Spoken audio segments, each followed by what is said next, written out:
Hello everyone, welcome to coding for dev. तो आज की वीडियो में आपको बताऊंगा JWT के बारे में, जेसन वेब टोकन के बारे में। हम इसको कैसे इंप्लीमेंट करते हैं और टोकन्स कैसे रिफ्रेश टोकन का यूज़ करते हैं हम। तो सबसे पहले बात करते हैं व्हाट इज JWT। तो JWT मतलब होता है जेसन वेब टोकन।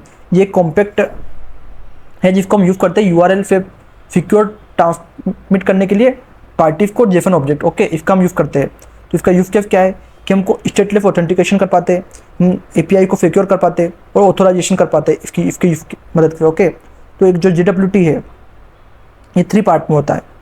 पहला होता है हेडर्स में, हमें हेडर्स में कुछ एल्गोरिथम और उसके टोकन से हम उसको सेंड कर सकते हैं डायरेक्ट JWT को। सेकंड होता है पेलोड में, हम डाटा को यूज़र ID रोल ऐसे हम सेंड कर सकते हैं। थर्ड होता है सिग्नेचर, जिसमें हम हैश को हेडर में भी देते हैं और पेलोड में भी देते हैं और सीक्रेट भी देते हैं उसका। ओके, तो फिर पहले बात करते हैं कि JWT ऑथेंटिकेशन में कैसे काम करता है। और जैसे हम यूज़र को लॉगिन करते हैं ईमेल और पासवर्ड के साथ, तो जनरेट करता है एक न्यू टोकन। उस टोकन के अंदर क्या क्या रहता है, उसकी यूज़र की ID रहती है और उसका रोल रहता है। ओके, तो ये टोकन जब भी फ्रंट एंड में शो होता है तो ये स्टोर होता है मेमोरी के अंदर और कुकीज़ के अंदर। तो जो फ्रंट एंड में जब इंक्लूड होगा हमारा टोकन तो इसके हेडर्स में जाके सेव हो जाएगा।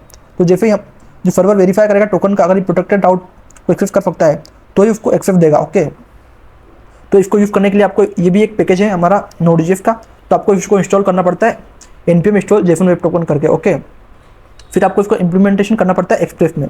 तो एक्सप्रेस में आप क्या कर सकते हो, आपने इसको इंपोर्ट करा, आपको इसको पेलोड देना है। ओके, तब आपको यूज़र ID में अपने यूज़र की ID दी। ओके, आपने एक सीक्रेट दिया है जो env वेरिएबल में हमने स्टोर करा है, और env के लिए हमने क्या लिखा है कोड process.env.jwt सीक्रेट। अब जो env फाइल में हम जो WT सीक्रेट बनाएंगे वो हम उसको यहाँ से एक्सेप्ट कर सकते हैं। ओके, और इसमें फिर कौन सा टोकन देंगे उसको हम क्या करेंगे JWT.साइन इन करेंगे, उसमें पेलोड देंगे हम यूज़र की ID, सीक्रेट देंगे हम यूज़र का, और एक्सपायरी का टाइम देंगे कितने मिनट में एक्सपायर हो जाएगा हमारा टोकन। तो हमने दिया 15 मिनट, तो 15 मिनट में हमारा टोकन एक्सपायर हो जाएगा। ओके, और फिर हम ये टोकन को हम फ्रंट एंड में सेंड कर देते हैं। ओके, अब ये टोकन वेरीफाई कैसे करता है, तो इसके लिए हम एक मिडिलवेयर बनाते हैं। जो हमने टोकन तो बना दिया JWT का यूज़ करके, JWT का यूज़ करके हम एक ऑथेंटिकेशन बनाते हैं, मिडिलवेयर बनाते हैं, जो कि जब भी एक किसी API को एक्सेस करने की कोशिश करता है तो पहले उसका ऑथेंटिकेशन चेक करता है, वेरीफाई करता है टोकन को। तो हमने एक ऑथेंटिकेशन का एक फंक्शन बनाया, उसमें हमने उसके हेडर से उसका ऑथराइजेशन से उसका क्या ले लिया, हमने उसका टोकन ले लिया। फिर अगर उसमें टोकन नहीं है तो हम टोकन मिसिंग सेंड कर देंगे यूज़र को। अगर है टोकन तो उसको वेरीफाई करेगा, फिर उसको डिकोड करेगा, फिर उसको वेरीफाई करेगा टोकन से जो env की रखी है JWT सीक्रेट की में उससे। अगर वो डिकोड होगा, अगर वो सही है तो ये यूज़र को ये नेक्स्ट राउट पे रन कर जाएगा। अगर उसमें कुछ दिक्कत है तो टोकन इनवैलिड और एक्सपायर्ड शो करेगा। ओके, तो इस तरीके से हम टोकन का यूज़ कर सकते हैं। और हम इसमें हम राउट में भी अप्लाई कर सकते हैं। जैसे हमारा एक डैशबोर्ड राउट है तो उसमें हमने ऑथेंटिकेशन JWT का यूज़ करा, और ये प्रोटेक्टेड डाटा है तो हमने इसमें बीच में क्या यूज़ करा, ऑथेंटिकेटेड JWT मिडिलवेयर का यूज़ कर लिया। तो जब भी हमारी रिक्वेस्ट डैशबोर्ड को एक्सेस करने जाएगी तो पहले वो चेक करेगी कि क्या ऑथेंटिकेटेड यूज़र है क्या इसका रोल एक्सेस करने वाला है तो ही उसको एक्सेस देगी। ओके, अब एक होता है इसमें टोकन एक्सपायर प्रॉब्लम, कि जो हमारे जो शॉर्ट टोकन होते हैं वो फ्रीक्वेंट लॉगिन करते हैं तो एक्सपायर हो जाता है। तो इसलिए हमारे को सिक्योरिटी के रिस्क के लिए हमको टोकन स्टोलन भी हो सकता है। इसका सोल्यूशन क्या है कि हमको टोकन को रिफ्रेश करना चाहिए। ओके, तो इसके लिए जो कॉन्सेप्ट हमारा है रिफ्रेश टोकन। इसमें क्या होता है, जो JWT के टोकन होते हैं वो शॉर्ट लिव्ड होते हैं 15 मिनट के लिए, लेकिन हम जो रिफ्रेश टोकन होते हैं वो 7 डेज के लिए भी रख सकते हैं।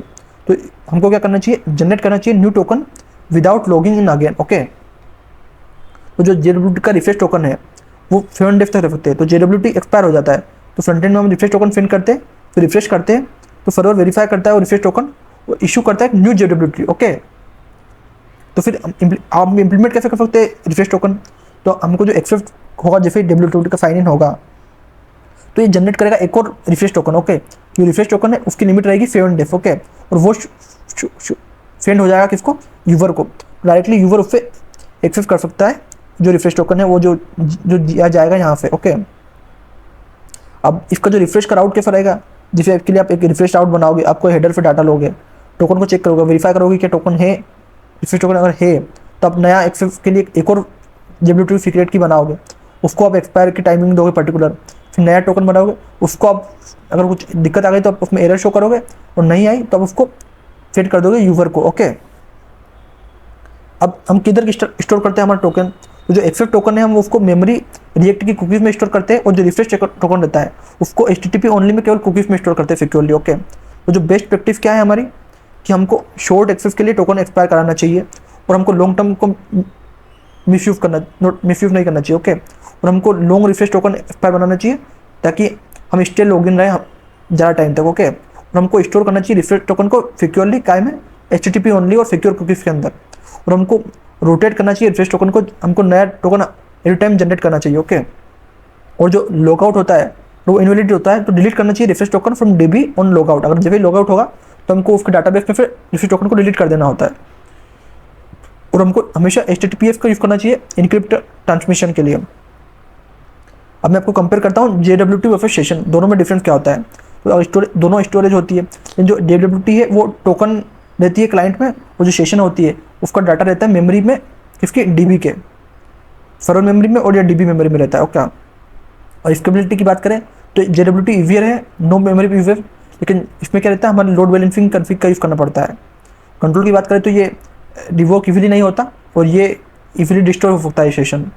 बेस्ट बात करें अगर API है, मोबाइल है, माइक्रो सर्विस है, इसके लिए हम JWT का यूज़ करते हैं। और सिंपल वेबसाइट है, एडमिन पैनल है, तो उसके लिए हम सेशन का यूज़ करते हैं। ओके, तो अगर मैं आपको समरी बताऊँ तो इसमें मैंने आपको बताया कि JWT टोकन होता क्या है, इसको इंप्लीमेंट कैसे करते हैं, हम यूज़र को फाइन इन कैसे कर सकते हैं, यूज़र को वेरीफाई कैसे करते हैं, हम एक्सेप्ट टोकन कैसे बनाते हैं, हम रिफ्रेश टोकन कैसे बना सकते हैं, और हम HTTP कुकीज़ का कैसे यूज़ कर सकते हैं रिफ्रेश टोकन का यूज़ करके। ओके, तो इस वीडियो में मैंने आपको कंप्लीट डिटेल में एक्सप्लेन करा JFrog टोकन, आपको कैसे इंप्लीमेंट कर सकते हो। और आपको कुछ भी डाउट है रिलेटेड तो आप कमेंट करें, और इसी तरह के और वीडियो देखने के लिए कोडिंग फॉर डेव को सब्सक्राइब करो।